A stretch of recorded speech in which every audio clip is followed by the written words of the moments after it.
হাফেজ আবুজর আহমদ, পিতা আব্দুল আলী, মুন্সিরহাট, হালুয়াঘাট, ময়মনসিংহ।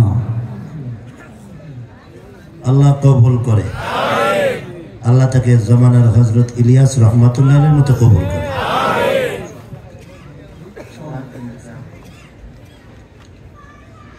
4 নম্বর হাফেজ শাউন আহমদ, পিতা জসিম উদ্দিন, মাত্র 2 বছরের কোরআনের হাফেজ হয়েছে। আলহামদুলিল্লাহ বলেন, একটু জোরে বলেন না আলহামদুলিল্লাহ। পিতা জসিম উদ্দিন, গ্রাম টেংরাকুড়া, থানা ইসলামপুর, জেলা জামালপুর। হাফেজ শাউন আহমদ, পিতা মোহাম্মদ জসিম উদ্দিন, গ্রাম টেংরাকুড়া, থানা ইসলামপুর, জেলা জামালপুর। এই 4 জন এই বছর আপনাদের এই হাজী হাসান আলী কওমি মাদ্রাসা থেকে হাফেজ হয়েছে। এখন যারা তাদের আল্লাহ তাকে জমানার জুনায়েদ বাবুনগরী রহমাতুল্লাহের মতো বানায়া দেন।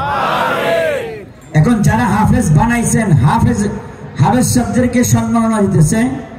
অতরা মাদ্রাসার হাফেজ মানে মোহতামিম সাহেব তো হাফেজ, মোহতামিম সাহেবকে ওনার শায়েখ মুস্তাকিম বিল্লাহ, আল্লামা মুস্তাকিম বিল্লাহ হামিদি সাহেব দামাত বরকাতুহুম, আমাদের মুফতি আবুল কালাম আমিনী সাহেব দামাত বরকাতুহুমকে সম্মাননা স্বরূপ পাগড়ি দিতেছেন। আলহামদুলিল্লাহ বলেন,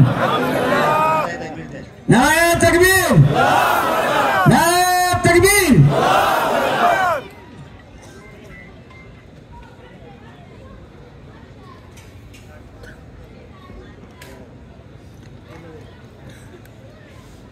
আল্লাহ তাআলা মোহতারাম সাহেবকে জমানার শাইখুল ইসলাম আল্লামা আহমদ শফি বানায়া দে। আমিন আর জোরে কম। এমন লোক পাইবেন কোথায়?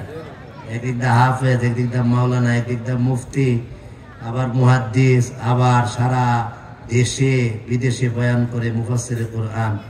আল্লাহ তাআলা বড়দের শূন্যস্থান আল্লাহ তাকে দিয়ে পুরা করে দেয়। সম্মাননা নিচ্ছেন অত্র মাদ্রাসার হেফজ বিভাগের প্রধান হাফেজ আব্দুল্লাহ, যিনি অক্লান্ত পরিশ্রম করেছেন, মেহনত করেছেন।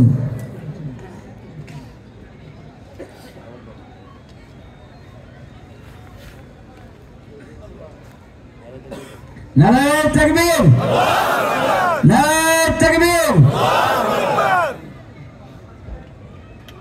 আর এই লোকটারে কি দেবো? এই লোকটারে দোয়া দিয়ে দেই নাকি? কি অবস্থা থেকে ফিরে আসছে বলেন?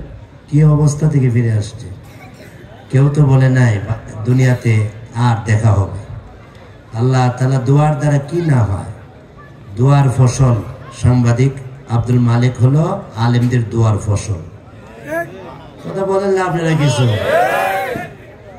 আলেম উলামার দোয়ার ফসল সাংবাদিক আব্দুল মালিক, আল্লাহ তাকে ইসলামের খাদেম হিসেবে কবুল করে। আর আমাদের হাফেজ সাহেবকে আল্লাহ তাআলা জমানার সৈয়দ ইসহাক রহমাতুল্লাহের মতো কবুল করে।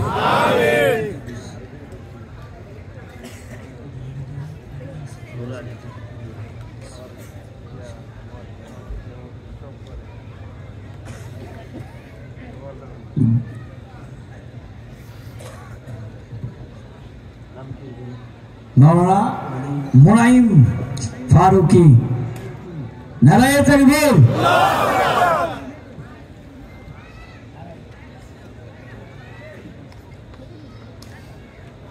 আল্লাহ কবুল করে, আল্লাহ তাকে মুফতি আমিনী বানায়া দে। আমিন আর জোরে কর।